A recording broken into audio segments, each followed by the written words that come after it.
Hello, everybody. Welcome back to the Boss Rush Podcast, a great place to play games and be better. I'm one of your hosts, Corey Dirrig, and alongside me, as always, is the PC muscle race himself, LeRon Dawkins.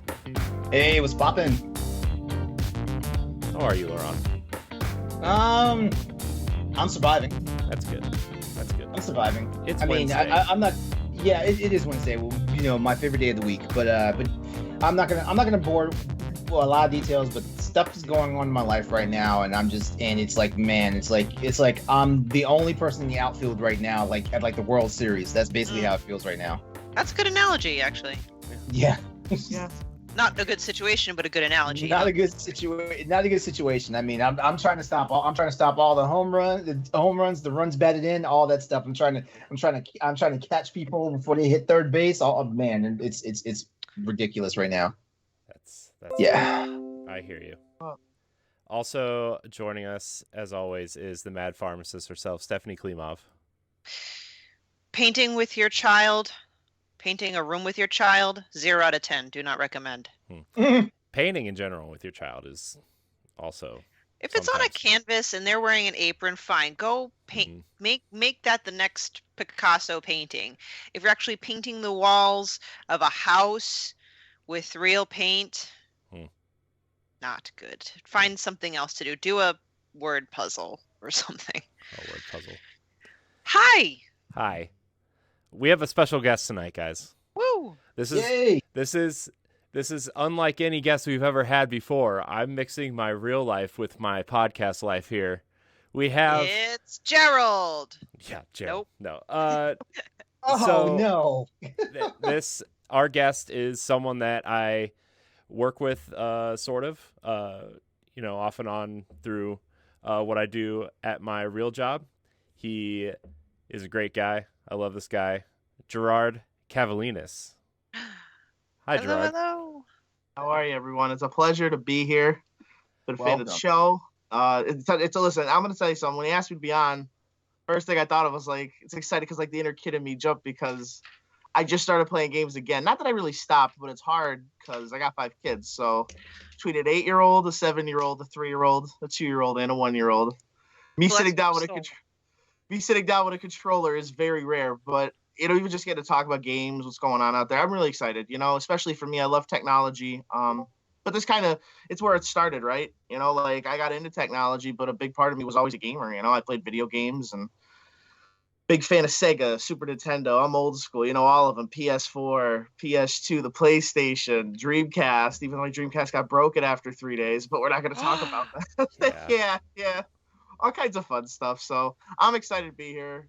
Wrestling fan, IT professional. I work as an infrastructure engineer for a phenomenal company based in Philly. And then I'm also the founder of my own brand. We offer we create IT content to help others out there. People are trying to get into the industry that really don't know, maybe how to forge a path into that. I wanted to be something that I didn't have when I got into IT. I didn't have it. I was just kind of was more than just who I was trying to build my skills. And a lot of people back then were just we're going to keep those skills to ourselves. It was what it was, but now we've got a phenomenal community. There's a ton of them out there. And it gives me an opportunity to give back. And that's how I met Corey. He's a solid dude. He's always been a rock star. Great guy. Great people, so I'm excited to be here. We tell Corey all the time he's a rock star, but he doesn't like whenever me and Stephanie tell it to him. So keep telling it to him. I don't like it when people tell me things like that. I just look.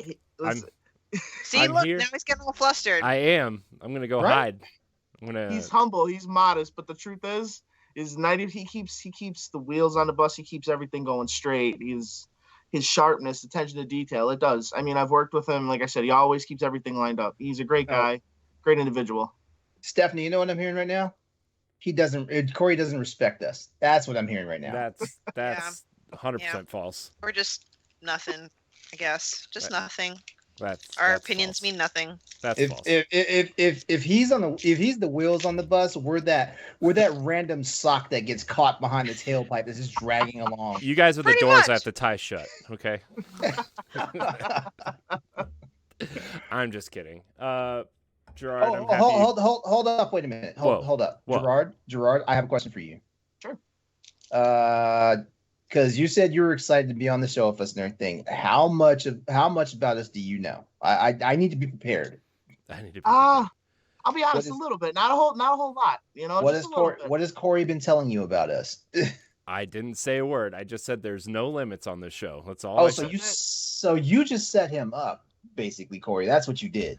I mean, I'm not gonna come up on here and say you have to like walk on eggshells and like talk about baby games on here. Okay. Oh no, baby games. Sometimes we don't even talk about games. Sometimes we just make jokes and yeah. But a fun time. Yeah, Girard, I'm glad you could join us tonight. This is gonna be fun. Favorite game of all time?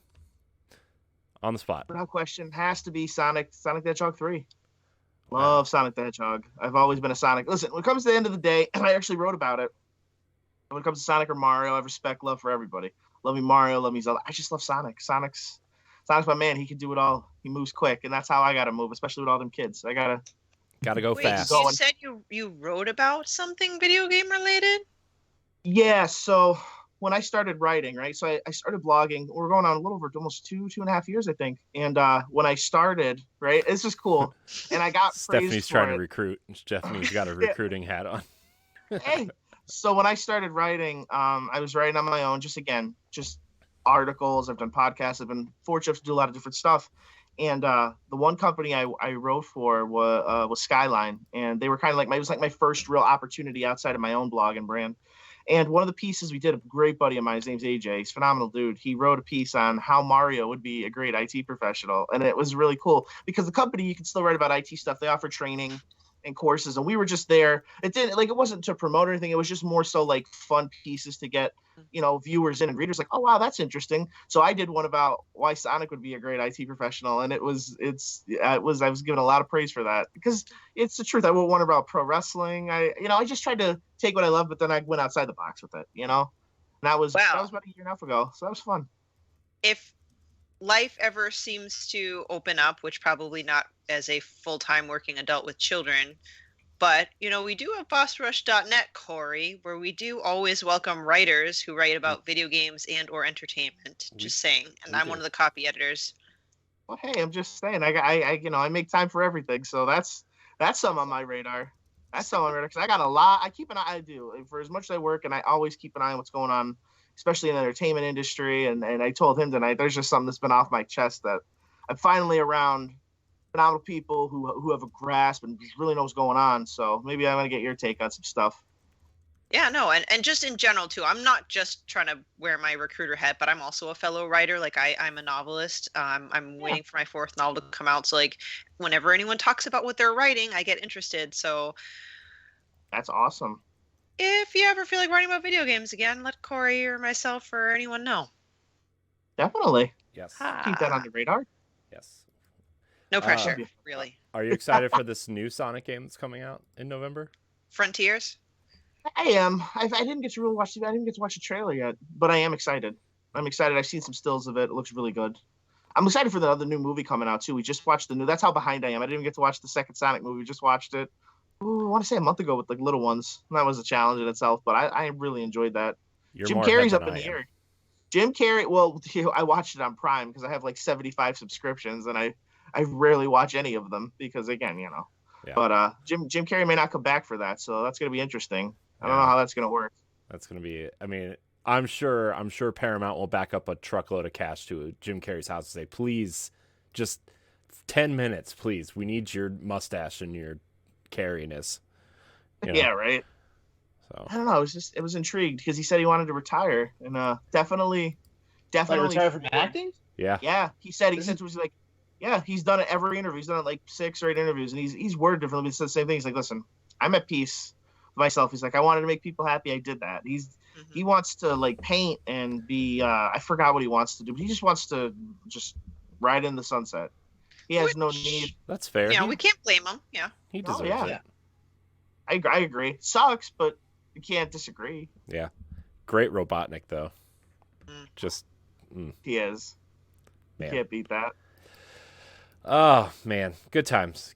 Well, we're gonna save our Patreon stuff for later, but we're gonna talk about what we've been playing, watching, and or doing. Girard, you're our esteemed guest. I'm gonna throw it your way first. What are you playing? You threw it in our episode group chat. You threw out a title that I was like, huh, that's interesting.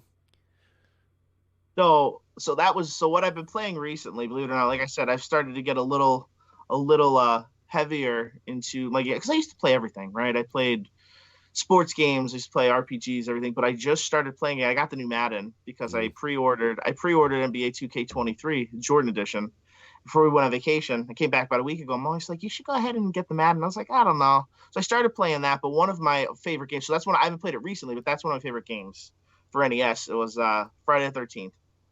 Love Friday the 13th.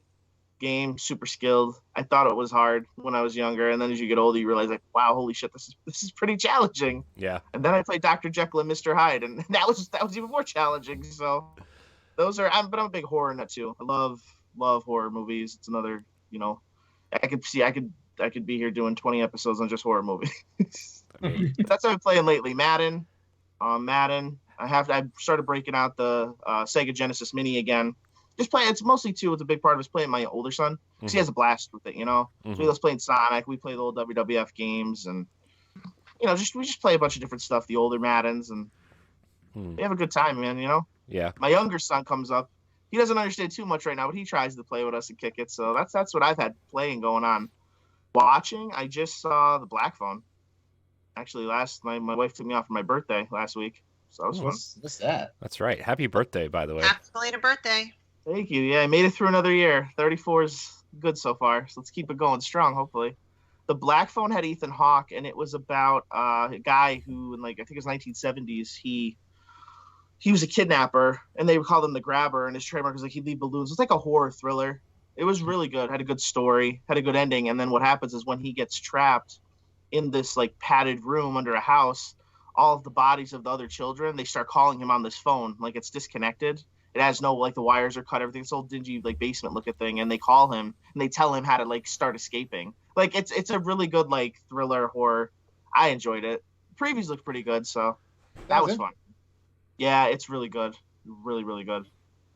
Cool. I'm also, I guess I wanted to share this on here. I haven't shared it anywhere because I normally don't. My wife, about 3 weeks ago, entered me into a horror contest.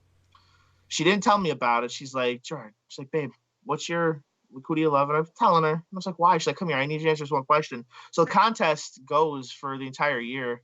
It's called the Faces of Horror. And on September 6th, shameless plug, I'm going to be putting it out there to vote because if I win, I get to actually star in a horror movie.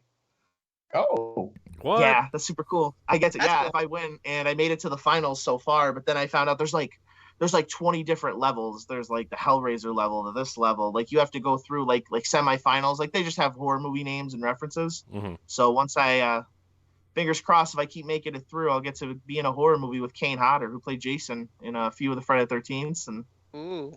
I get to stay in the Silence of the Lambs house. Yeah, it's going to be a fun time. That's cool. Yeah, she is. She entered me and I was like, I didn't know at all. And she's What like, a good wife. I know. That's ever she is. She's a keeper. And without her, I couldn't do any of this. I know that. So, but that's what I've had going on. Come back from vacation and living life. Nice. Is the new Madden good? No. I didn't. That was simple. Yeah. No. I didn't. So I didn't want to get it. I just wanted the NBA because they put a lot of work. They put 2 years, completely redesigned the whole game engine system. Mm-hmm. How they played it, and it's almost like a game in one. And what I mean by that is because I love old school basketball. I don't watch new stuff. I just love 70s, 80s, my eras. And they went ahead and the way the time they spent, I think it was about a year and a half or more. So in the Jordan edition, you can go back and play as him in college all the way up through when he started, and you do all these things. But the game engine and they actually have it snowy, it looks like on a 1980s screen. It looks phenomenal. Cool. PS4 is one thing. PS5 is out of this world, and they also have it the fouls are different. It's a whole different game.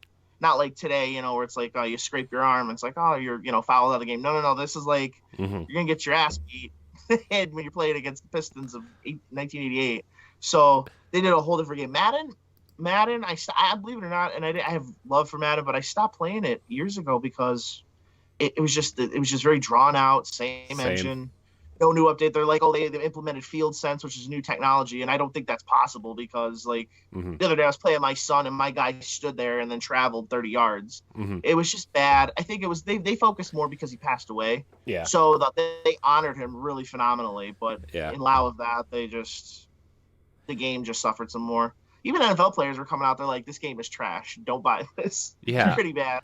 Yeah, I was thinking about playing it because with my Game Pass subscription, I get 10 free hours of Madden. I was like, I could download this and just play it, you know? Right. But then I'm like, but the last couple of years have just been so bad, and I don't know. I haven't really played Madden, like really played since probably the beginning of the 360 PS3 era, to be honest. Like, I can't. Yeah. I stopped around PS4, and I don't even remember which one. It was maybe 2011. Like, it's been years. I haven't, like, if my friends had it and I was like, oh, maybe I'll play a game with them, but I've never owned a copy. My wife was like, get it. And you know what? I kind of folded because, like, you know what? Passed away, and they did a lot on it. Like, so I wanted it for that. I was like, oh, maybe the game will play somewhat better, but no, same bad, terrible gameplay. None's changed. Okay, well, that's good to know. That saves me $60 for maybe one of these Zelda ports that's rumored to be coming out this fall. You shut your mouth, Corey. Those Nintendo Direct rumors are shooting around Shut again. I know it's trending. Ah! No, LeRon, I'm like you now. Whenever someone or including myself, anyone mentions a certain game, that gets you all worked up because it keeps getting delayed. I'm so fucking cynical at this point. Yeah, so now when I hear a Nintendo Direct rumor, I'm like, get that out of here.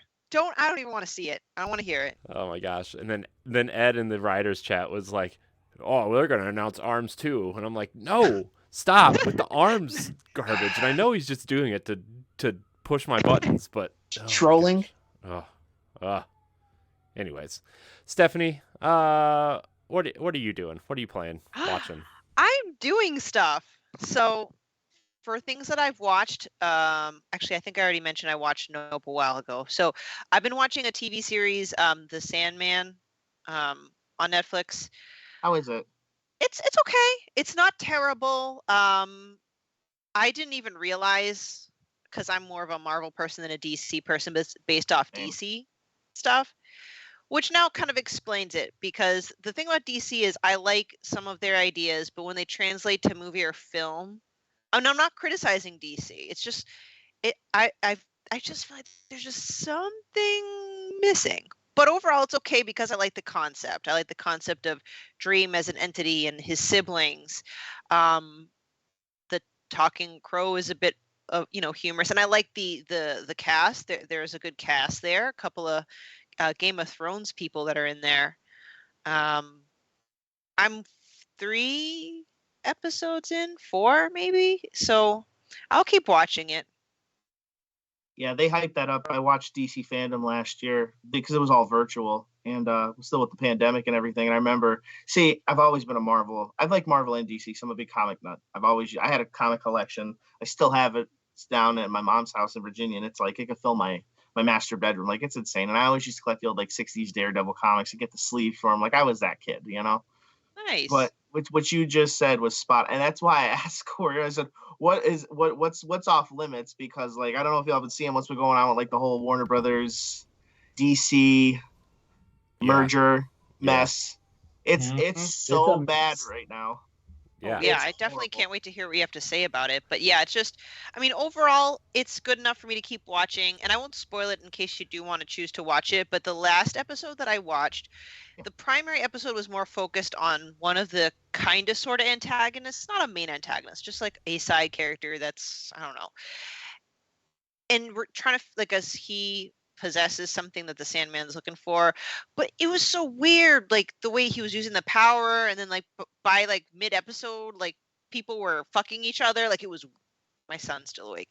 It was weird. It just didn't make sense. Why does everything have to end with everybody having sex with each other in the same room? It just didn't make any sense. I'm like, what am I watching? But that wasn't the primary arc, so I forgave that episode and just kept going.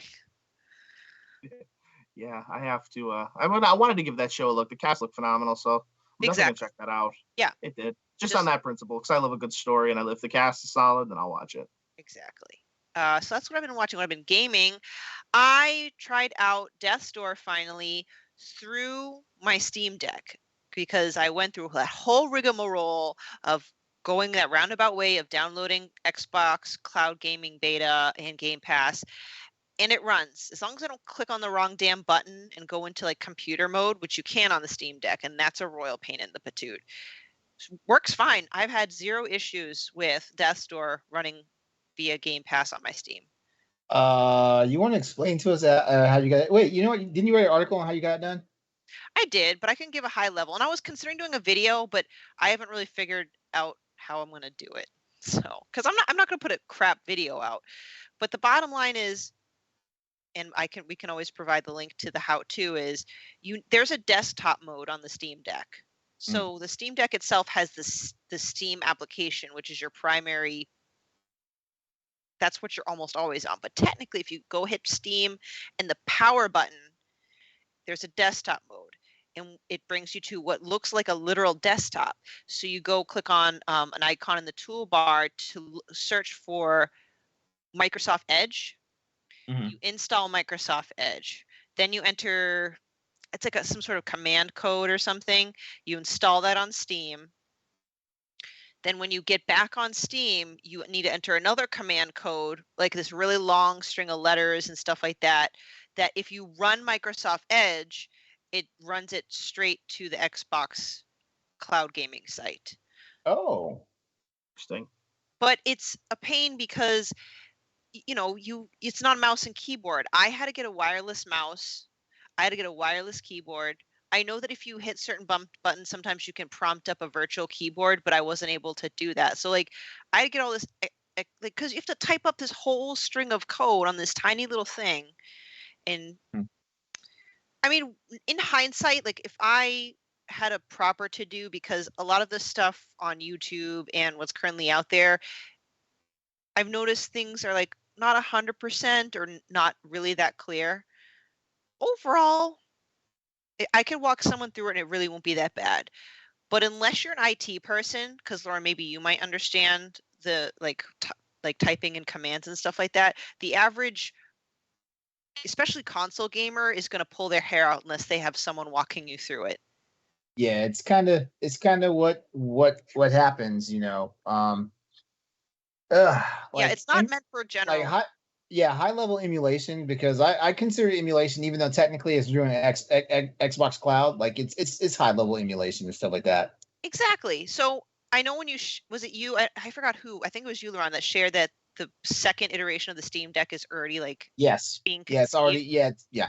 I see the Steam Deck, just that next generation, just being more streamlined with stuff like that, because its actual function, like the way it works and plays games, has been fine. I've had no problems with games that are compatible with the Steam Deck. It's perfect. It's beautiful. Runs well. I think the next step would be, like Corey made the comment, like getting Destiny to run on it, or to be able to properly channel Xbox Cloud Gaming without having to go through desktop mode and enter a command. I think that's kind of the next. Yeah, I feel like Valve wanted to make sure that the current Steam Deck is as accessible as possible and stuff like that. But the major focus was, of course, trying to get everything on the Steam platform to work. I think this next iteration will be better accessibility and stuff like that.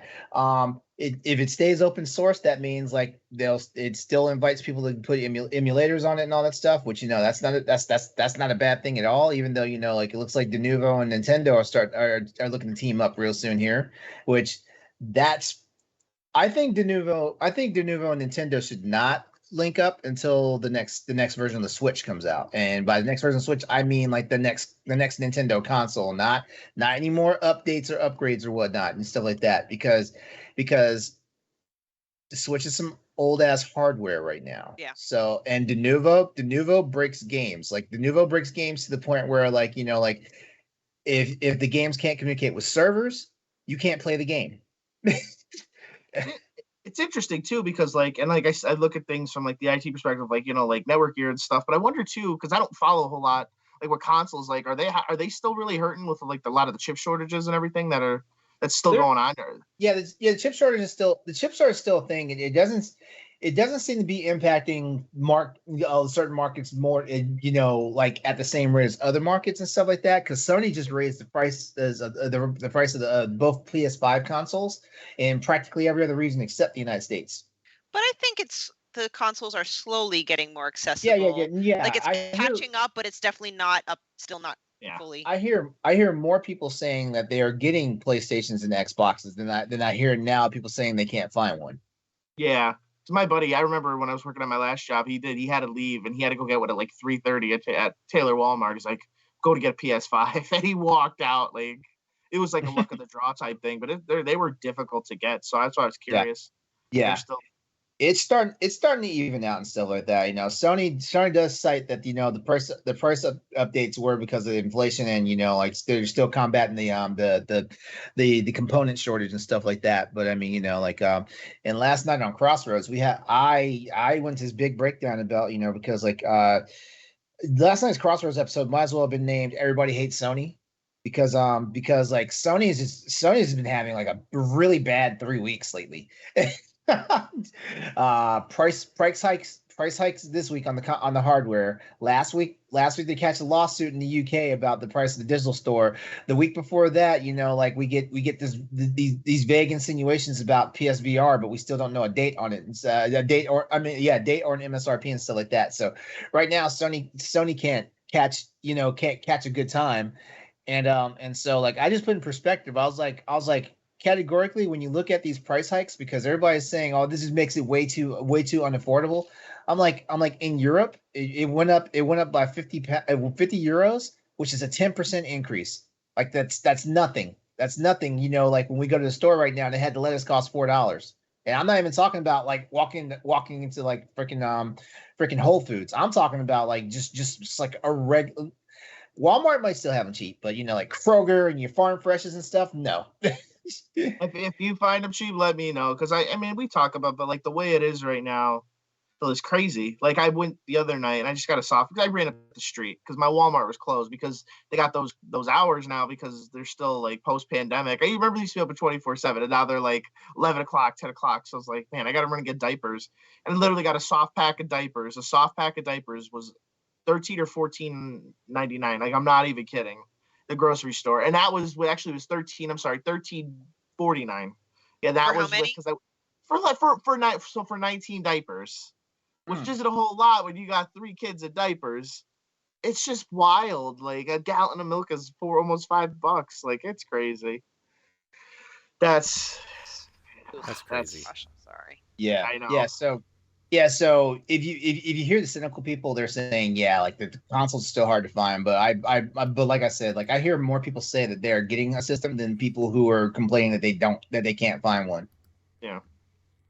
Well, so that's Death's Door, and I won't take up too much more time. But the other game I've finally been digging into, LeRon is Monster Hunter. I successfully completed my first hunt last night.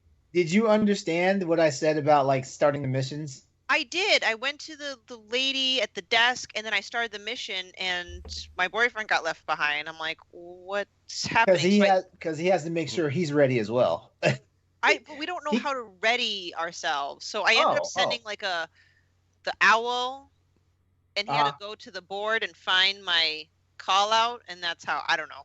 Yeah. So we were just running around trying to chase this monster that looked like half toucan, half dinosaur. That was throwing rocks and pecking at the ground. Oh, Kurapeko. Yes. I was like, I'm sorry, not Kuluyaku. Kuluyaku. I'm getting my monsters confused. So eventually, like I was getting it, and I'm actually having a lot of fun. What weapon are you using? A sword and shield. Oh yeah, you getting your link on, aren't you? Yeah. Old school. But I gotta practice my combos because I end up dodging more than using my shield. So we'll see. So I'm working out the kinks, and I'm learning that Monster Hunter missions are more of a marathon, not a sprint. Because I'm like, why won't this thing freaking die? We were like on the mission for like 40 minutes.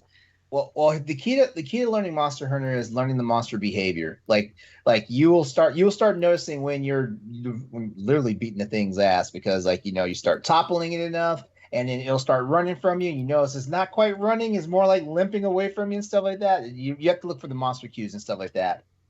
Yeah. So So you're more to living come, LeRon. you're living your Legend of Zelda life. So you're gonna go from the sword and shield to the bow next, aren't you?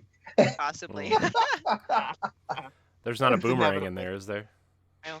Now it's a weapon. Now a boomerang used to be a utility item that you could have, but I haven't seen a boomerang in the game since Monster Hunter World. Okay. That's it. Who's next? Well, since I kind of want to touch on the WB thing real quick because we only have a short amount of time with Girard, and I know that's something that we said we were going to talk about. So, for those who don't know, WB and Discovery have merged into one super duper cluster company and canceling a bunch of stuff and selling the CW and doing all these things, canceling Batgirl. Still, apparently, the Flash was still happening, supposedly, or something. I don't know. So, Girard, you brought this topic.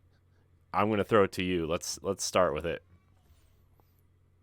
I think I'm gonna need multiple episodes for this one. That's so fine. I'm gonna get to what I can. You know, it sucks because as a diehard comic book fan, and I mentioned this today, Marvel put a formula out there that they didn't know was even going to work. They finally said, like, we're going to put this out there, and they took that chance after Iron Man 2. You know, it just sucks when you see something. So they organically took the path, right? And DC had that opportunity, I feel. The Warner Brothers thing, like, it sucks because they believe that by doing this. So for those, who keep up with it, because I read this stuff. This is one of the big things I read every day because I love creating content and someone, we work in the entertainment industry and do different things in our own way. So it sucks because this is supposed to create a lot more opportunity, but David Zaslav, I think I said his name right, is just, he's lost touch of what it is like, especially. So one of the strategies was they're canceling, they used to do, so they released in the movie theaters, right? Because they had to switch their model during the pandemic, and they were doing a lot of either the 30-day streaming afterwards, like after movies release, or if it got released in the theaters, it would get simultaneously released. He cut that off. He's like, well, I don't really care if you're, vaxxed or scared. He's like, we're releasing a movie in theaters, and that's it. The goal of all this was to do a tax write-off, and that's what started with Batgirl, and I think right now it's up to 50 other projects. And I was going to save them there's over $2 billion, and it backfired so badly that it's actually up to $5 billion. They can't even release a movie. They can only release 2 movies this year. Whoa. They are financially broke. I was telling her they're broke. And I'm not, you could Google this, you could go Warner, but it's like the top, because they update it every day, of course. It's like the top news story. They are broke. Cannot buy a McDonald's double cheeseburger, broke. They're going to release Black Adam, and they can't market it. They have no money to market, and they have no money to. Mm-hmm. I think that's crazy. And right now, and I've been reading, and all these industry insiders are saying, if you're looking for somewhere to work, if you're in there internally, get out. If you're not there, stay away. Ooh. Yeah, it's pretty bad. And Legendary Pictures, I read this yesterday. Legendary Pictures, who produced Man of Steel, Godzilla vs. Kong, which again, love me some good monster movies. They're actually backing out of their deal after the last movie they finished. So it's not a good time right now. I guess it sucks, especially I like DC. I think they have some of the biggest and greatest catalog of characters, not just the villains, but just characters. So what we're looking at here is the regime change. The regime change is what's killing this damn thing. And by the way, I'm one of those people I was one of those people when the pandemic happened and I heard when I heard the theater industry was in trouble, I was like, yes, let them die because I would rather watch my shit at home. Right. I really would. So if this guy's gonna help perpetuate it, good. That's the one good thing he's doing. Yeah. Well, the thing was, it gave everybody an option, So, if you weren't comfortable for whatever your rhyme or reason may be, respectfully, if you didn't want to go to the movies, you could watch it at home because Peacock's still doing it. Yeah. Halloween Ends is coming out, I think October 9th, I believe. I don't remember the day. October 10th. She's like, we're doing a Jamie Lee Curtis made an announcement. We're doing the same thing.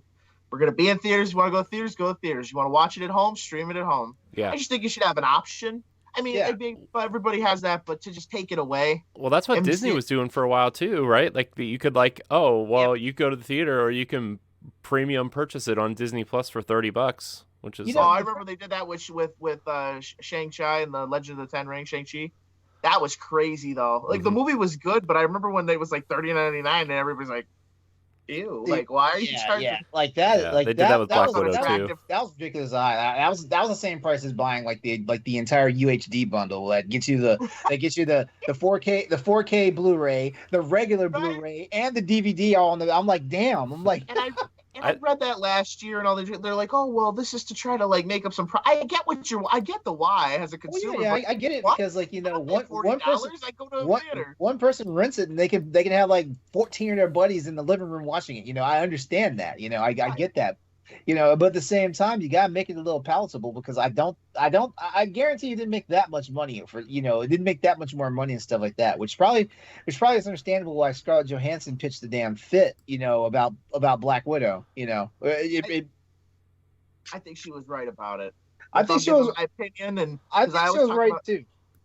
Yeah, I think she was right too. Like it was kind of underhanded because and also like this was her I think it was her debut as a producer, an executive producer for a property and stuff like that. So yeah, Disney kind of shot her in the leg, as she was walking away, and I was like, come on now. Now while we're on this, and I gotta ask y'all because I know some people like DC, some are like, what was your take on the Snyder Cut? Did anybody watch? Oh my gosh, I was so bored. It took me 5 days to watch it. There's no way in hell I was going to sit through that long of a movie. And this is coming from someone who hasn't even watched Justice League. I always ask people's opinions because, like, again, Ben Affleck was announced as Batman. I remember where I was. I was at Kelly's pub, nice pub around my house with my friends. I was sitting out. I got out of work. This was years ago. Like, Ben Affleck's going to be Batman. And I was like, Here's the thing, though. Like, I think the cast. I wasn't a fan. Yeah, I mean, I think the cast, though. I think the cast that they have is amazing. I think they're all great. It's just like, put it together now, guys. Right. Well, I wasn't a fan. Then I saw him in Batman vs Superman, and I was like, because of the story, the kind of Batman they were telling, the story. Again, for me, one thing I will say this unanimously: I love a good story. If a story can compel me, if it has a good story, that's what hooks you in. I think some things they lack that, but that really did. It drew me in, and that's what I mean. Henry Cavill now he's like, I don't really want to play Superman anymore. I mean, that's a rumor. That's not confirmed. Supposedly, this whole Black Adam movie and Dwayne Johnson. Well, the rumor is that Henry Cavill is the front runner for 007 now. Yeah, that came out today. Oh wow, I missed out on a lot of news. I think Deadline might have reported on that.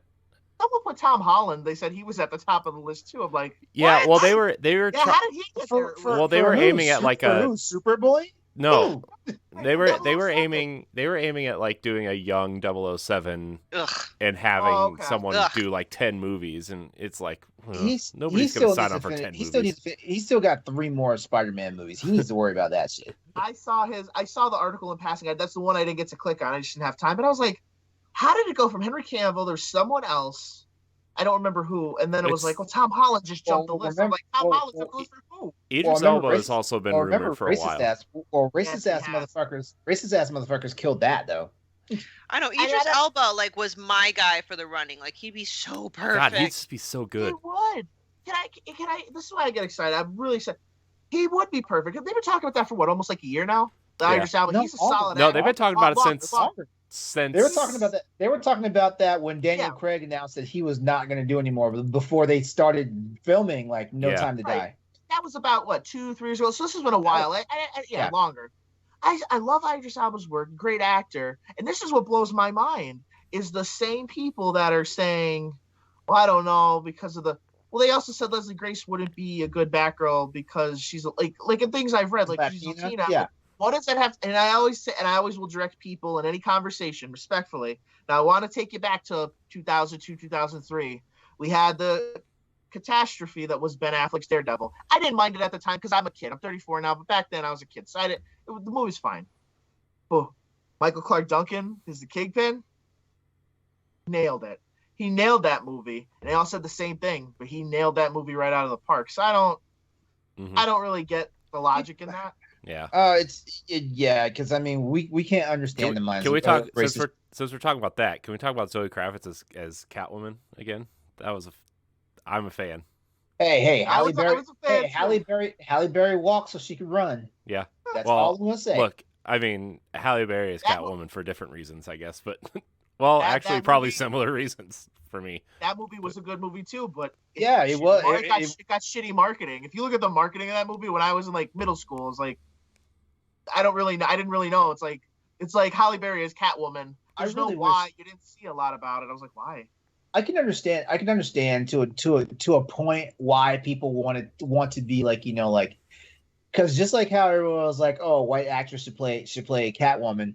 I'm saying like Scarlett Johansson should not be playing every fucking ethnicity and gender under the fucking sun. Mm-hmm. Like I mean, what's right is right, but if we're looking at the fantasy realm and stuff like that, first of all, like for Leslie Grace, for example. She's playing a fictional character from a comic book, and we all know on a good day, like the producers of the comic books can wake up and say, "Oh, guess what? Jim and Barbara Gordon are no longer white people." They can say that in the comics universe, Mm-hmm. Well, Jim Gordon's not white anymore. He's not. No, in the Batman. In the Batman, it was. I haven't watched the Batman yet. What's his name? Was it? Not Jeffrey Dean Morgan. No. That was. What's his name? Hold on, I'm looking it up. I'll look it up. I'll look it up. You guys talk. It was shoot. Come on. It has the picture, but it's Jeffrey Wright. Jeffrey Wright. Sorry, that was it. Yeah, he was awesome too. I mean, we just had a Resident Evil where Wesker was black. I know, Lance Reddick, dude. And I'm sorry, I didn't go because of the actor. I actually love the actor. I went because it got canceled. Sorry, I just want to make it very clear why I made the noise. Are you watching it? Yeah, I watched the whole thing. Okay, I saw 2 episodes and I couldn't keep going. I tried so hard. Lance Reddick. I heard there was mixed reviews, and I love Resident Evil, and I just every review I got, I was like, eh. Here's what I'm gonna say, because number one, like fans were upset about the Paul W.S. Anderson movies, which the guy started making a completely like original story that took place in that universe, and then everybody bitched about that and was like, you need to make it a little more canonized. He did that with Resident Evil Apocalypse, and that shit, people were pissed off about that. So he was like, I'm just gonna do what the fuck I want to. So we got 6 movies, which I was thoroughly entertained on those movies. I have my reasons, but I was thoroughly entertained on those movies. And then we have Resident Evil Welcome to Raccoon City that comes out, and everybody's like, oh, this is gonna, the producers are like, yeah, this is gonna be true to like the content and stuff like that. It was not true to the content. Look, it was not. Fans of everything are gonna be mad about everything. I mean, look at Halo this year. No. Look at Halo this year. I don't have a leg to stand on with Halo because I really don't know shit about Halo, but I enjoyed this season of Halo. I did. Yeah. I'm just saying, and, if anybody wants to have a conversation about why they think Halo is bad, hit me up at EXODUS803 on Twitter. Yeah, I was the same. I never played Halo religiously. My dad used to play, but I didn't. I mean, I respect Halo. I know the game, the characters, but that's what it is. I think in anything, in life, it's okay to have a fan base. You got to have a voice because you got to listen. But and then I just think there's that overage, right? And then producers, look what happened with Thor: Love and Thunder. I just read today. Taika Waititi's like, I'm not coming back for Thor 5 because at number 1, he didn't feel like he achieved the success he got with Thor Ragnarok, that taken that kind of undergrossing, from a financial standpoint. The character didn't do the kind of money like Hulk was doing. Wasn't doing with Iron Man's and stuff. Now he did this movie. The problem is we have Marvel fatigue now. I hate to say it. I have not been running to the movie theater to see every Marvel film, and I sure as hell have not been running to see every Marvel show on Disney Plus, even though I'm subscribed. Love and Thunder was really good. What was it? I didn't hear. I said Love. I thought Love and Thunder was really good, but keep going. I liked it. No, yeah. And I'm saying I'm a Disney Plus subscriber. I watched She-Hulk. I was excited for that. I'm really throwing off though. So D23 is coming up, and they're supposed to be doing their big announcements. And I'm really, you know what? Well, let's circle back because that's what I mean. I could. So the Batgirl thing. I want to finish this. I gotta say this, and I want to. So they fired her. Then they go ahead and they literally go a week later. They go, the executive producers go, hey, listen, we know we canned your movie. We'll give you a new job. We canned your movie. We're gonna hold a funeral screening on the Warner Brothers parking lot for all the producers, all the people. We're gonna hold a funeral screening. We're gonna destroy it, but we'd like you to come back in another project. I know you found out on Twitter. I know you found out. It's crazy. Oh yeah, I love it because she was like, hell no. He's like, yeah, get out of here. Everybody's like, oh, there goes her opportunity. I was like, I don't know how you see that. No. They fucked her opportunity from jump. They fucked her opportunity. Yeah. You fucked Michael Keaton coming back as Batman. How do you screw? And listen, now wait, this is someone who, again, I like. I'll tell you why I really was a fan of the Snyderverse. I like the story. I saw the release storyboards, the finished ones that were colored in for Justice League 2, what was supposed to be. Uh-huh. I like the concept of the dead Robin because Robin's my favorite DC character. Still haven't gotten a solid Nightwing movie, but I'll take Titans because I love Titans, which also is on the chopping block. And I'm like, how? It just came off of a third season. I didn't even watch Titans until last year with the pandemic, and I was like, man, I'll get around to it. I watched one episode. I was like, this is good, and I got hooked. I watched all of it. Mm-hmm. How is that a chopping block? But I go ahead, listen. They're going to do what they're going to do. It's just, I'm interested to see fallout from that. I have my theories about why like all these DC properties are just failing, because at the end of the day everybody compares it to what Marvel's doing in the cinema and what they're doing on Disney Plus. That's the long and the short of it. And Warner Brothers was a real deal freaking movie production company at the time. So like they respected the thoughts, views, and opinions of their directors and executive producers. So when you have like these big expansive projects like the DC movie universe, and where you got Christopher Nolan saying, no, I'm doing my movies like this, and you got Zack Snyder saying, no, I'm doing my movies like this, and you got like Patty Jenkins did. I think she killed her Wonder Woman. Huh? She killed her Wonder Woman. Did she direct the second one? Yep, but she signed on for the third one. Mm-hmm.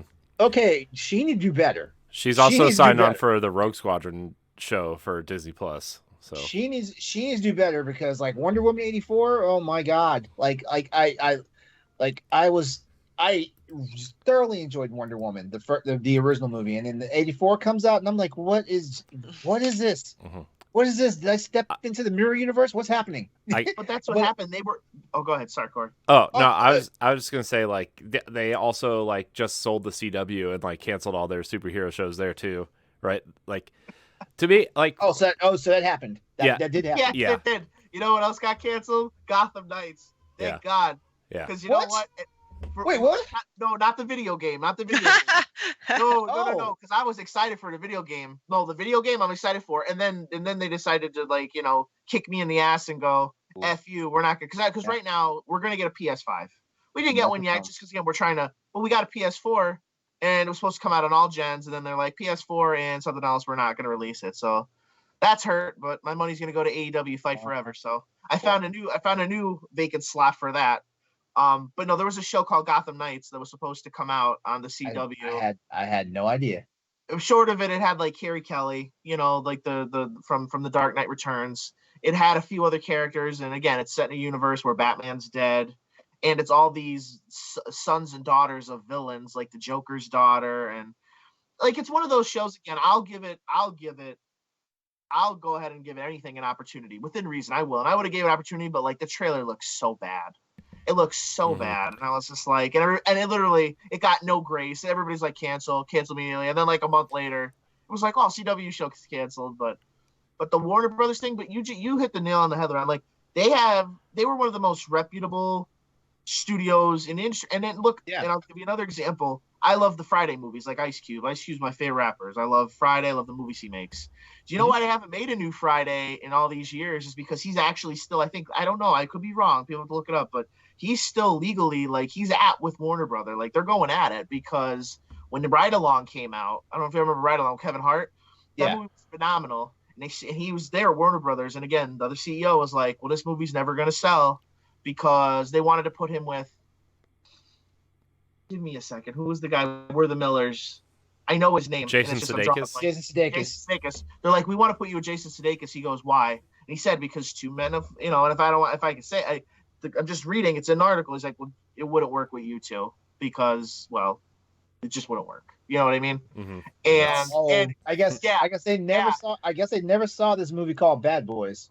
Wait, not only did it blow up in their face, they sold it to, again, I remembered at the time, this was like 2 months ago, I don't know, it was New Line or whoever produced Ride Along. It grossed stupid money.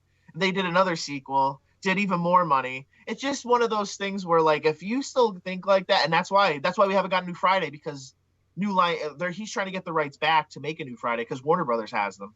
Mm-hmm. And it sucks because we didn't get it before, Pops died, and it was supposed to have every character. But yeah, that's been in limbo for like 3 years. I love the Friday movies. I think they're hysterical. But, yeah. I just look at all the stuff that Hollywood and by Hollywood does on both the silver and the blue screen, and it's just mind-boggling sometimes. It's like you guys literally have stuff that prints money, and you do not know how to execute it, and that's what it is. It's a lack of execution, for the most part, stuff like that. Now, like, say what you will, Kevin Feige, I guess he's a tyrant or whatnot and stuff like that, but I am glad, like, he had a singular vision for what was going on over at Marvel with all that stuff. I hate that they did this whole thing where they divorced the TV division, because like, my favorite show got caught in the flux of that, which we'll save that for another conversation. I'm not going to say what show that is, but I was just about to find out. All right. It ran for 7 seasons on ABC. Oh, well, you know what? Hey, you know what? If there's only, I like that show too.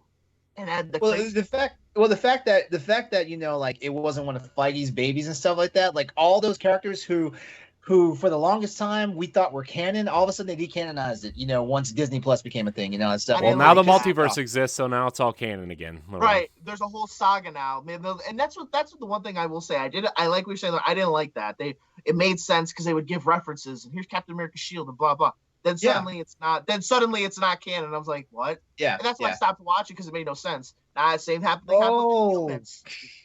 Can we end the show now? Can we end this? Wait. What'd you say about the Inhumans? I said I like the Inhumans, and again, if they did it right. I didn't finish. Let me finish. I like the Inhumans had they done it right. Now they brought Anton Mount back.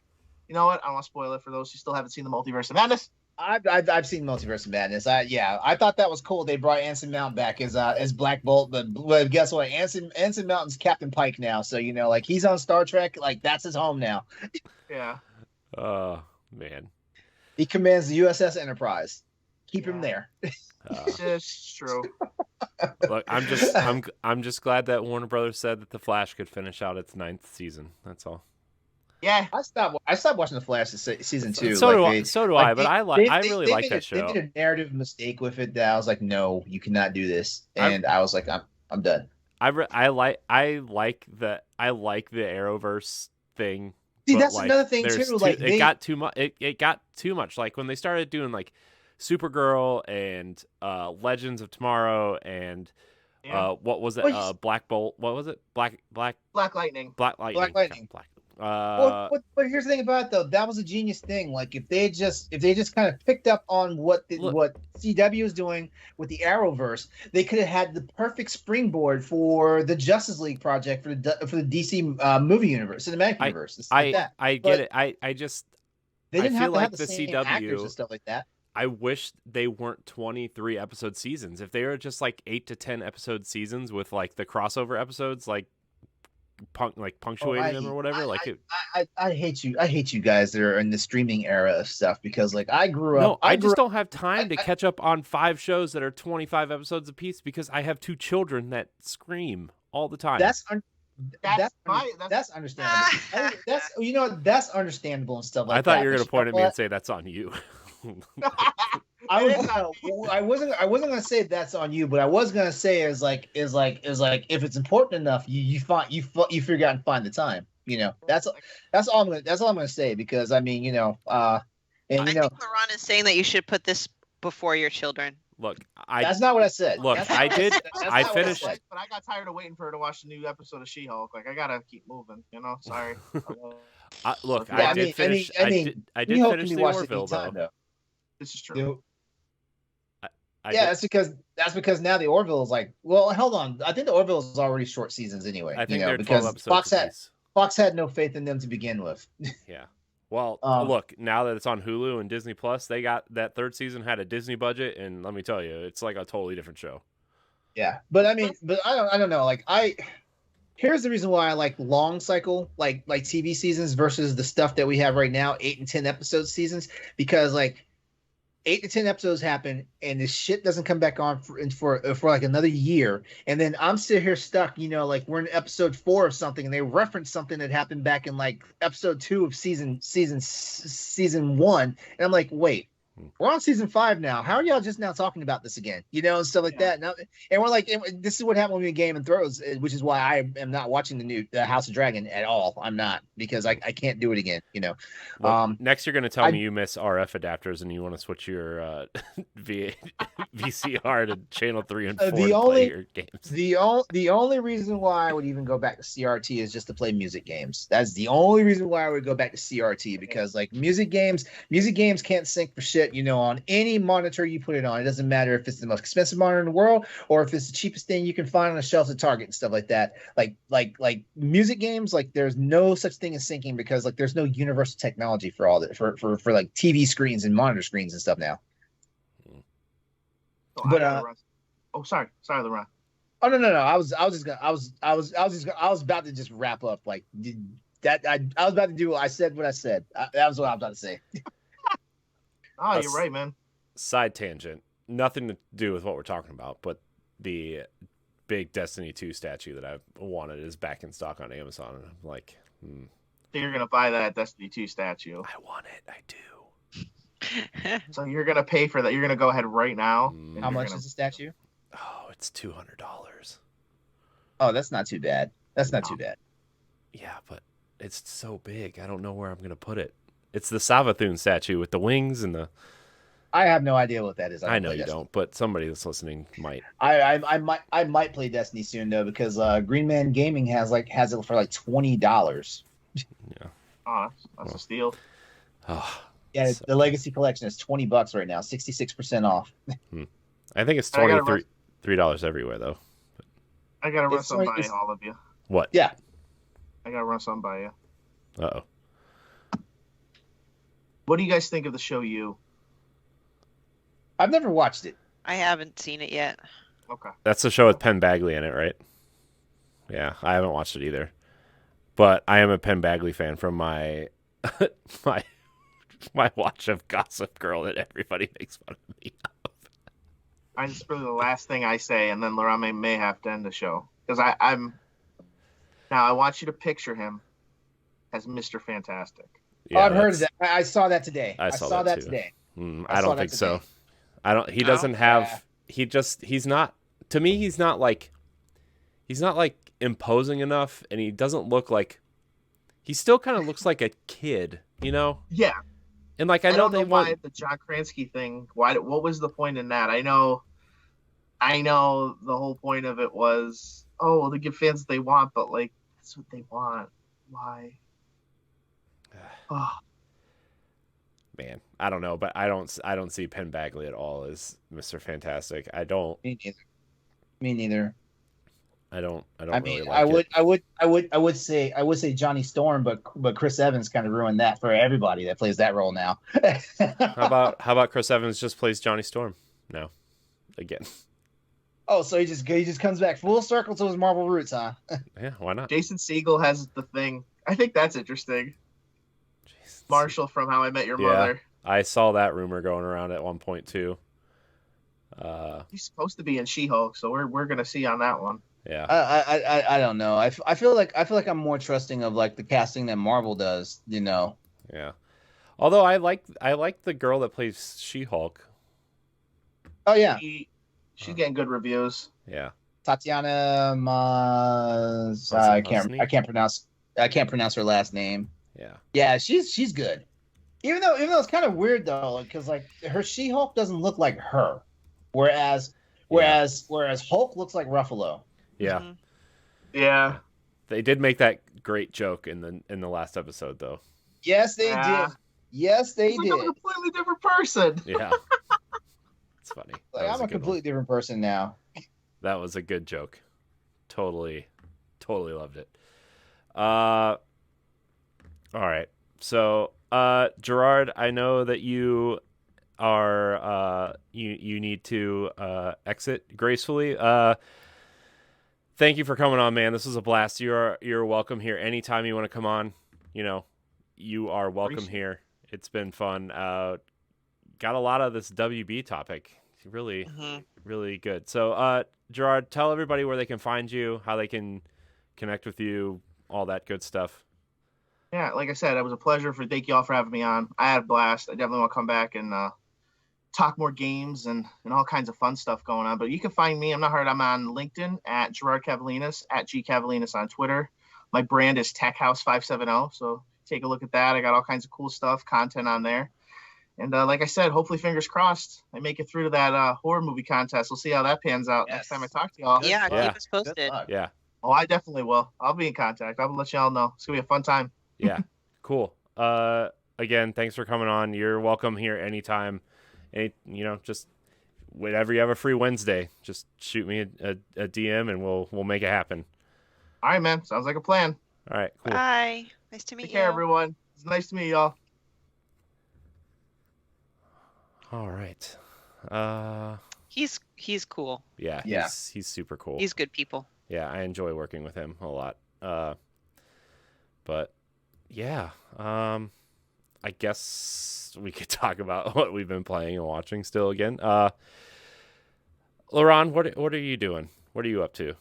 I'm juggling my time right now between Ghost of Tsushima Director's Cut and Saints Row, and trying to figure out, am I getting The Last of Us for PlayStation? Because like I just saw the reviews of it, and you know what? I'm just gonna say it based on the reviews I've seen, because I've watched 3 different YouTube reviews, and basically everybody said that, like, for all the people who were saying like, no, this is a cash grab and all this stuff, this game will prove them wrong the moment they put it in their system and play it, because like this game looks like it's a current gen game, PS5 and Xbox Series X. It looks like that, whereas the PS3 game came out, then The Last of Us Remastered came out on the PS4, which basically was a slight upgrade. And I say slight because I just watched my boyfriend play The Last of Us Remake on my PS4, stuff like that. And I even like, because he got stuck someplace, so I downloaded his save file on the PS5 and actually like played it. And I was like, yeah, like even the PS5 is not upscaling it,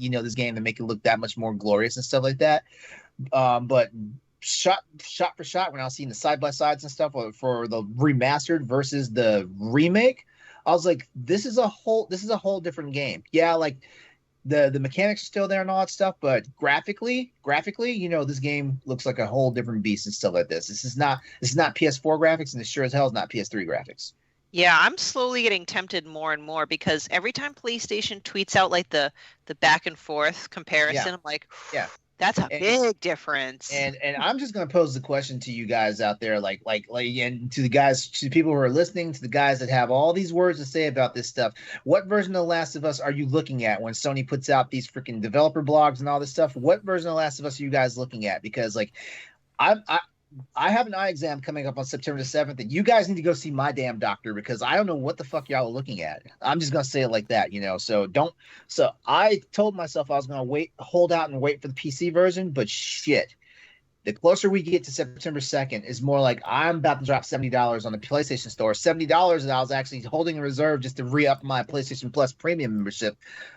I'm like, you know what? I will gladly drop down to PlayStation Plus Extra, just so I can play like what's going to be a defining game, for it probably won't make game of the year. Like last week, Mary Helen was on a show with us, and we were talking about where God of War is going to be in a pissing match with Elden Ring, for game of the year. And stuff like that, I can't say The Last of Us remake is going to make game of the year, but like depending on where it lands in Jeff Keighley's lap for the Game Awards, like it might be a contender, Yeah. Yeah. Didn't you guys say that they might put out some more physical Firefly editions once it goes on sale? Yeah, I sent you that article link. Right. So like I shouldn't expect it until September 2nd, though. That's the point, right? Like it's. Yeah. What source was that? I already forgot, but I remember reading it. And I'm like, all right, I think that means not the week of, but once it comes out. Yeah.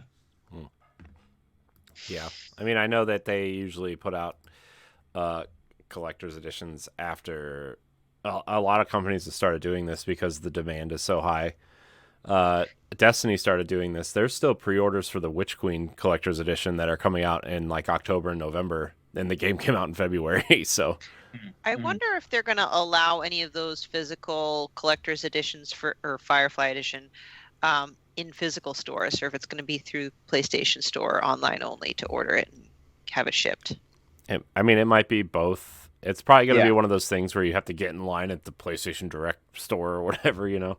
What's going on with the Firefly edition? What's so special about it?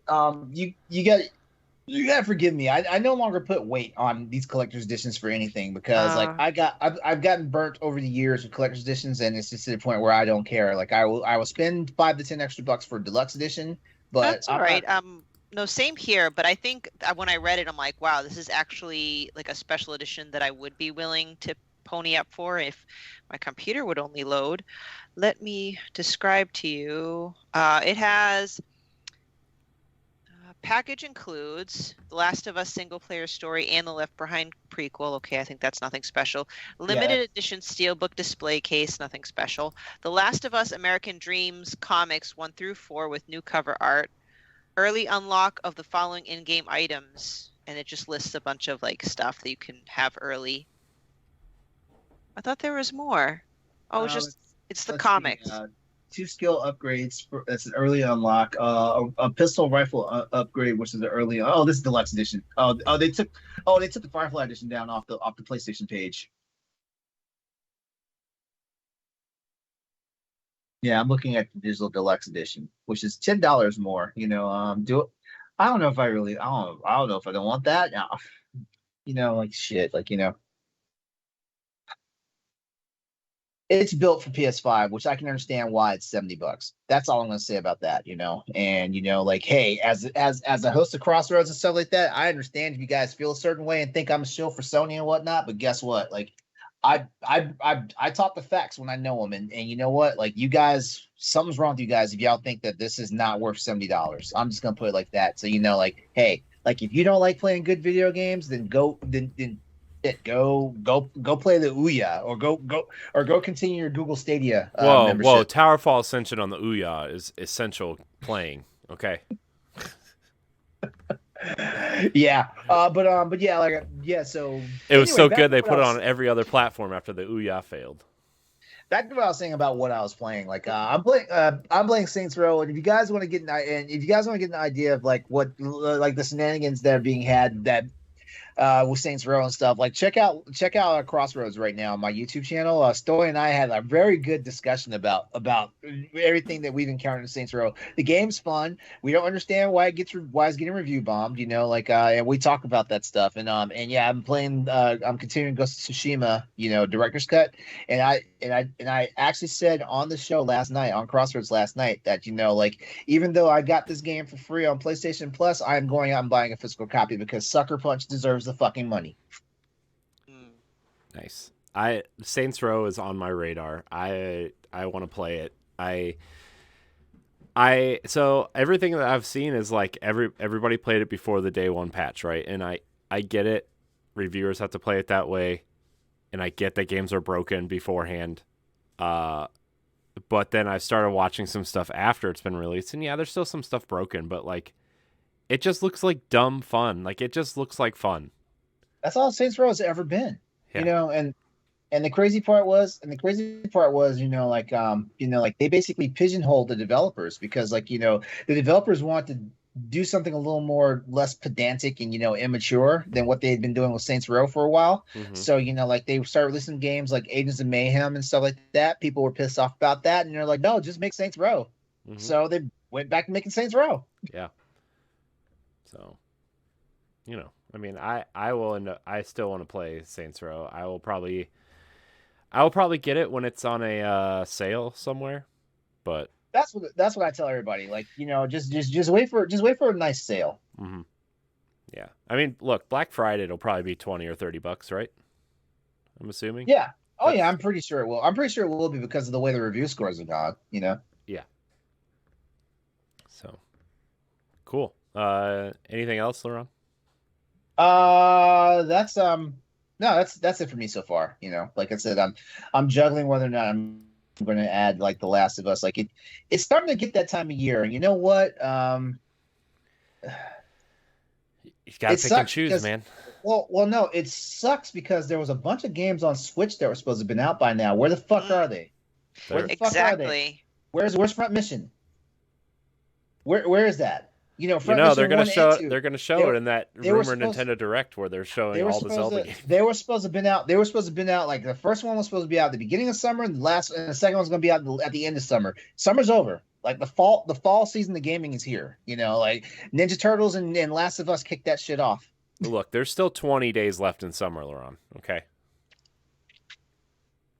We got motherfuckers talking about Virgo season is here and all this stuff. Stop lying. Pumpkin spice lattes are here. Okay, exactly. They are here. Yeah, summer's over. Summer's over. Like basic bitches are back out doing their thing. Where the fucking UGG boots at? That's how I know it's real. Oh man. I almost picked up a 6-pack of pumpkin spice cider. So yeah, there's that. Look, if this I have my moments of weakness too.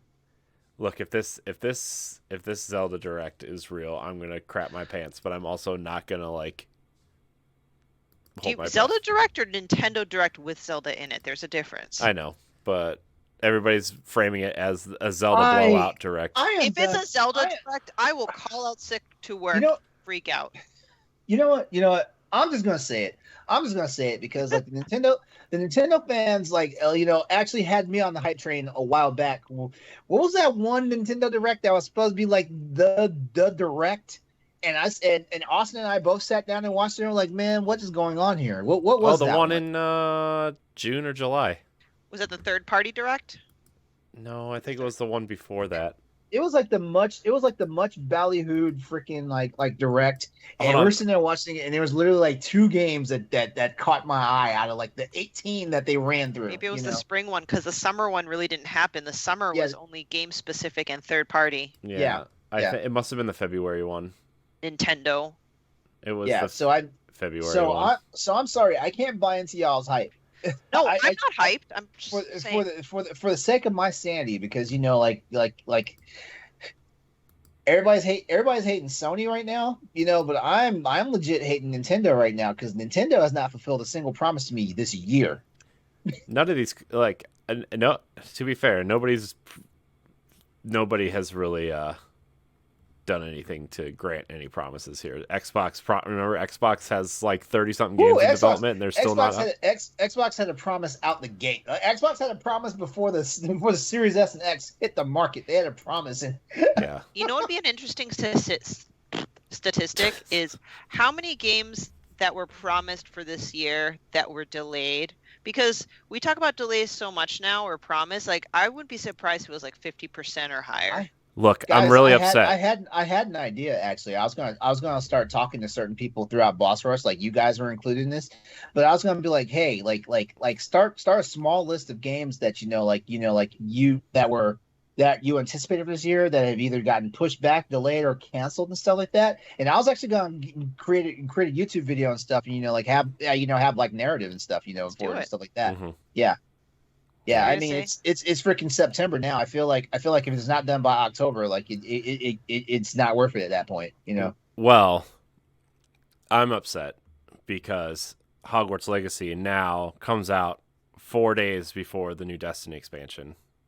So you either being a wizard or you being what do they call them? What do they call them in Destiny? Guardian. A guardian, yeah. Look, a wizard or guardian. I'm choosing. Either being a wizard, witch, or a guardian. Look, I'm choosing Destiny 100% of the time. But wow. Yep. Oh, your level of nerd just couldn't do it, huh? No. Look, I love Harry Potter. I want to be a wizard. But now you understand why I miss Ghost of Tsushima. There was a Monster Hunter game happening during that time. Look, no, dude, I understand that pain every year. I understand that pain. There are games coming out within 2 weeks of Destiny every year that I just see ya. Bye. So if Hey, what is if the Breath of the Wild sequel came out around the same time as the Destiny expansion, you would choose Destiny. Corey would buy it, but he would not play it. He would play Destiny. Well, when does Zelda come out? Before or after? Like within like a week, I would say. Does before or after really make a difference? Yeah. After. Yeah, because if Corey's like most gamers that are hardcore about a particular franchise and stuff, Corey will play through his honeymoon phase and then he'll start like side dabbling into the other games. Gosh, Zelda better not come out the same month as Destiny, or I'm gonna. Probably not, but I just like I mean, you know. to be honest, I don't know. Lightfall looks really good, guys. You get a grappling hook. I feel like I'm gonna break Corey's brain. All right, let's not put you through that. It's scenario. already breaking because I'm currently playing Zelda and Destiny again right now. It's different though, because like, I don't know. I don't know the answer to that question, Stephanie. I'm going to tell you that I legitimately don't know, because like I actually, like before I got confirmation that Girard was going to be on tonight, I thought about bringing the idea of being truthful with yourself on what your favorite game of all time is. And I literally... What is your favorite game of all time? I was fighting myself, but I think Destiny is... There's nothing wrong with that. I know, but I think Destiny is like that top spot. And I don't know what could ever dethrone it at this point. You know? I know this is a nitpicking, but when you frame a question like that, favorite game of all times, does it necessarily mean that you need to be actively playing it all the time or currently? No. Because Breath of the Wild's up there too, and I haven't played that game seriously in like, what, 3 or 4 years? I haven't played Monster Hunter in 3 weeks. Yeah. That's about to change though, because I'm fucking itching because I have not played any new monsters, and they just started announcing the September update. And they've already announced like the first monster for the September update. And I'm like, you know what? Mm-hmm. I can't do this anymore. After I level up a little bit, LeRon, you need to include me in one of your missions and show me the way. Hey, you know what? You don't need to level up. I can create a new character and I can just run with you. And it's like in Destiny, like they brought back this season, they brought back my favorite raid of all time in Destiny from Destiny 1, King's Fall. It is the best piece of Destiny content I've ever played. Andre was talking about that last night. Andre's like, I don't get it. He's like, it's cool that you guys think it's cool, but I don't get it. He wasn't there, man. He wasn't there. Okay. That's what he respects. So, he respects the nostalgia aspect of it. Well, here's the thing with King's Fall is like Destiny was like dead in the water, and then the Taken King came out, and that's when everybody jumped on board with Destiny. Was the Taken King. And at that time we had 2 raids, right? It was Vault of Glass, which is still a lot of people's favorite raid, and Crota's End, which is not good. They already said if they brought Crota's End back, it would not be a raid. It would be a 3-man dungeon at best, which is like, it's whatever. I'm not going to get into it here. But like King's Fall, man, when you center this story around this god who can like possess and literally transform your enemies and make them more powerful enemies, and you center this raid around him, and he's literally the biggest enemy you've ever fought. That raid was scary and cool and dark and fun, and there's a lot of lore behind it, and there's a lot of lore behind the weapons you get from that. Like the Touch of Malice is the weapon you get from the raid, but like you're shoving his soul inside this weapon to harness the darkness. It's so it's like, you know, and like it drains you. LeRon and I had the same face. We're like, yeah. The thing is like as you shoot the weapon, like when you're on your last bullet, like it'll keep firing as long as you have health. But every time you shoot a bullet, it takes your health away. And so you have to be really strategic with it. Now, granted, it's different now because like the Warlocks have the healing rifts, and Titans have the overshield barricade and stuff. So like you can utilize that weapon differently. But like back then, like, you had to, like, really be strategic with this weapon, but it was a really powerful weapon. And so, See, the way Corey is talking about Destiny confirms that is his favorite game of all time, above all else. And yeah, so like we're in our Tower Casuals Discord. I'm taking some of the people who listen to the show, and we're gonna run through it on Friday. Oh. And I think we're gonna stream it, because a lot of people who play Destiny 2 didn't play Destiny 1 and weren't there, right? Like Andre said he never did Kingsfall, and like he might not understand why people like it, but like I love it. I love the jumping puzzle. I like the totems where you have to run this stupid orb back and forth before you die, and I like the giant wall of dicks. And huh? Well, it's okay. They're not really. So there's this jumping puzzle where you have to jump through this maze, but if you jump in the wrong spot, part of the wall shoots out and knocks you off into this pit. And a lot of people call it the wall of dicks because they look like giant. They just look like giant dicks that come out and like knock you out. So, I like, the stupid Gogoroth of light puzzle. I think when you enter the chamber where you fight orcs, it's so epic as you walk out into the front of his giant warship called the Dreadnought, and you can see out into space. You look left, you see space. You look right, you see space. You look out in front, you just see Saturn.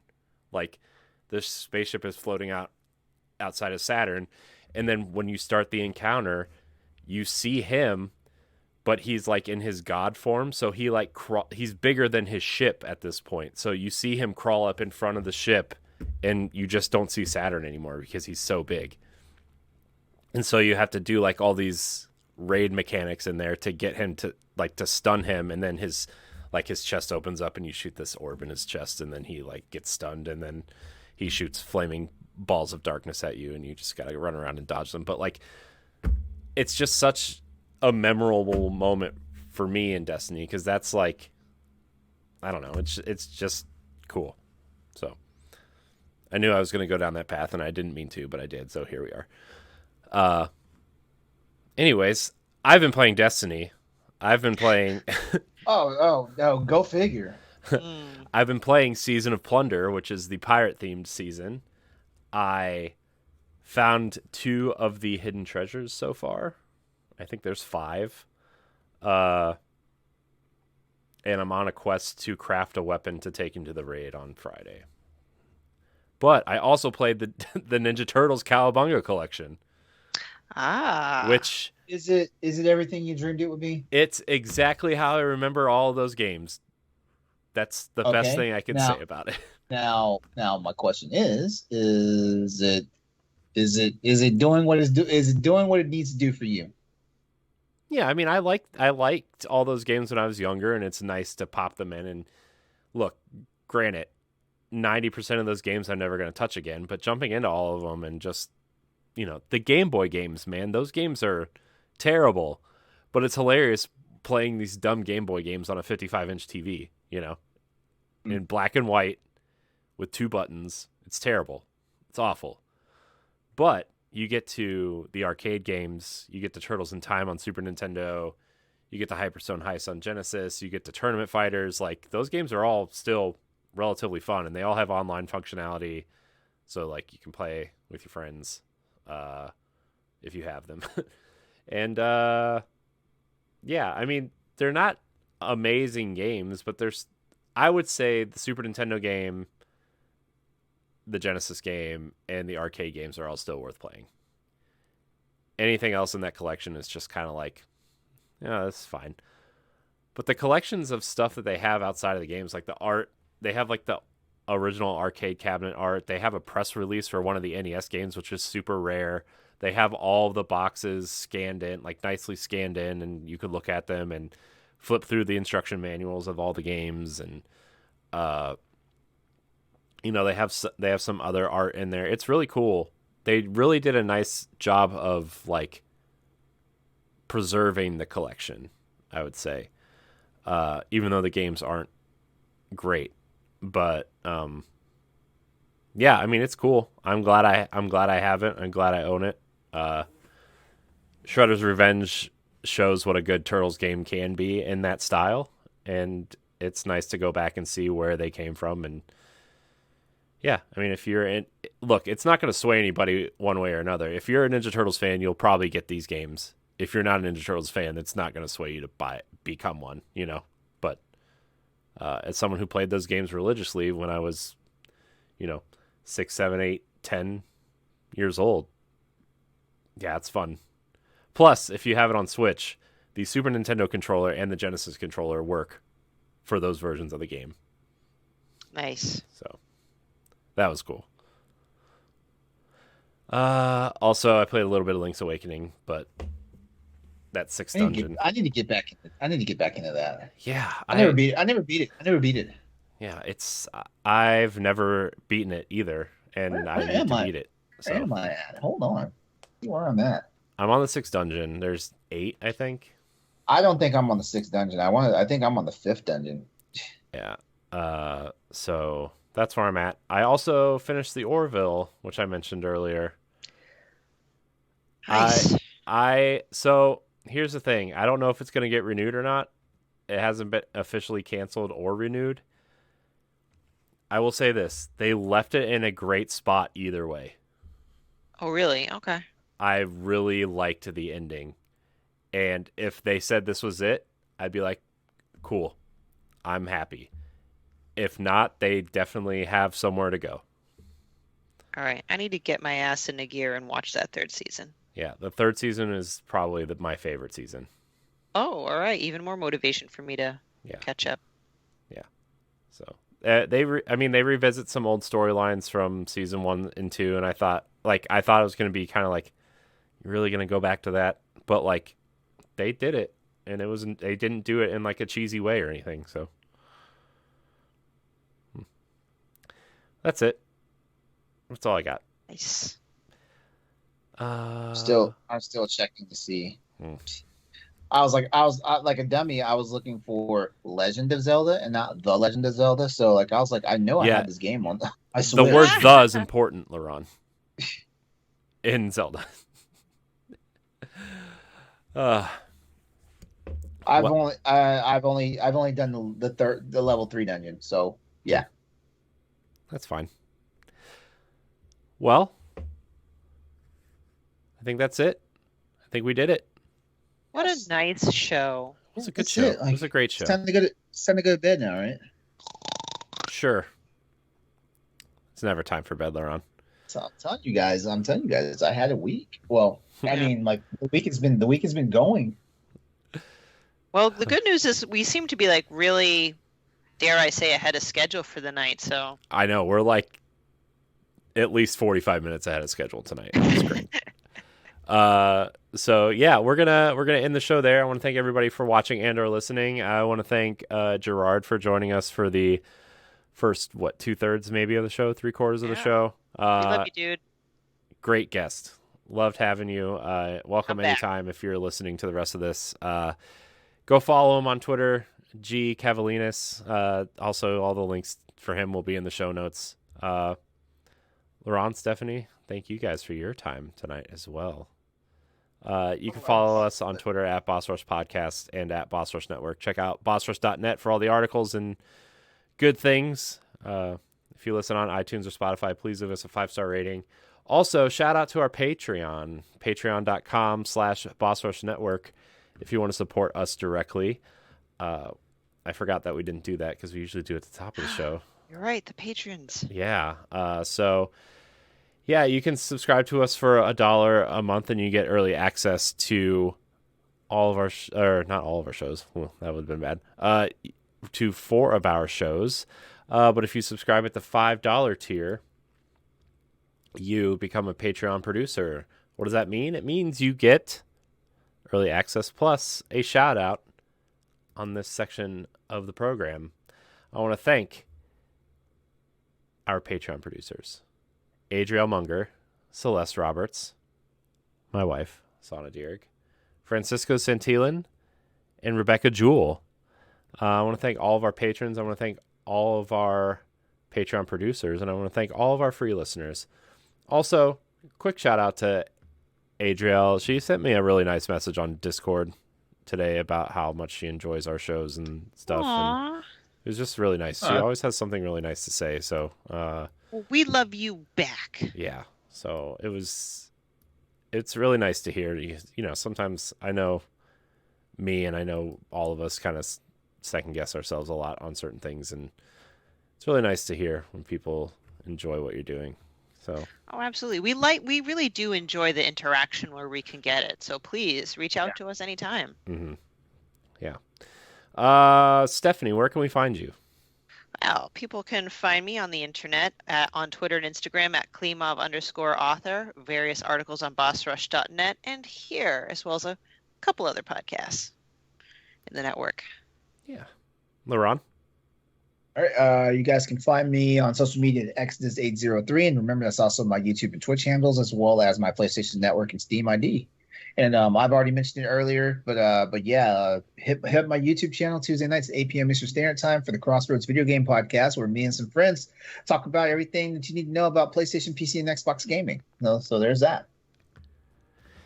And you can find me at IamCorianHT on Twitter and Instagram. You can find me on Nintendo Power Block and Standard Definition and Tower Casuals, my Destiny podcast. You can also find me hopefully writing a little bit more soon. I did talk with David. I am gonna, as soon as things just calm down at work, I'm going to start writing again.